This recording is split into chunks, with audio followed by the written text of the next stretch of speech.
this account is not allowed to use WhatsApp. If you have this problem, welcome to this video that is gonna help you a lot. So all what you have to do is very simple and easy. Just go to the browser that you have on your phone. You can use Safari or Chrome browser or any browser you have. Anyway, you need to go to the whatsapp.com website on the browser, and then go to the top corner here, click on those three lions, and then go to the help center. And here on this page you will find this get in touch option. Click on it and then click here on this contact us for the WhatsApp Messenger support.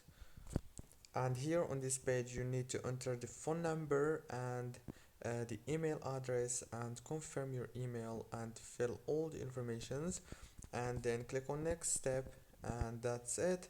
And that's the only way that you can do. And the second way is you have to just wait if they say that this problem is not gonna last forever. Don't forget to like and subscribe.